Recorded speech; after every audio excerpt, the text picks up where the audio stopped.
क्यों चंद्रायण व्रत से भयभीत हो उठे इंद्र?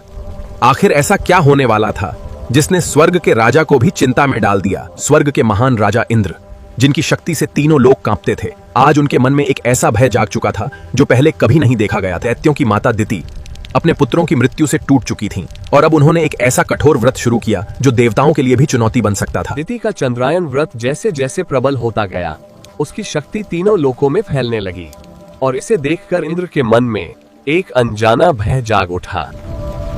आने वाले समय का संकेत साफ था। आंखों में आंसू और हृदय में अग्नि लिए दिति ने संकल्प लिया कि वो ऐसा पुत्र जन्म देंगी जो इंद्र के अहंकार को हमेशा के लिए समाप्त कर देगा। जब ये भयानक संकल्प इंद्र के कानों तक पहुंचा तो उनका आत्मविश्वास डगमगा गया, क्योंकि उन्हें पता था अपने सिंहासन को बचाने के लिए इंद्र ने एक चाल चली और विनम्र सेवक बनकर दिति के पास पहुंचे ताकि सही समय का इंतजार कर सकें। इंद्र का मन बिल्कुल स्थिर नहीं था। हर क्षण वो उसी एक भूल का इंतजार कर रहा था जो सब कुछ बदल सकती थी। और फिर एक रात थकान ने दिति को घेर लिया और अनजाने में उन्होंने अपने व्रत के नियमों का उल्लंघन कर दिया, जिससे उनकी साधना कमजोर पड़ गई। इंद्र की आंखों में चमक आ गई। उन्होंने समझ लिया कि यही सही अवसर है।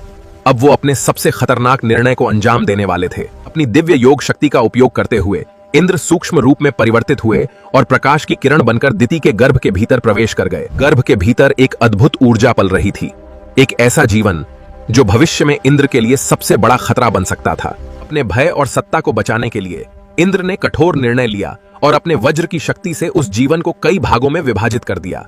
हर टुकड़ा जीवित था और चारों ओर रोने की आवाजें गूंजने लगीं। मनो पूरा ब्रह्मांड उस पीड़ा को महसूस कर रहा हो।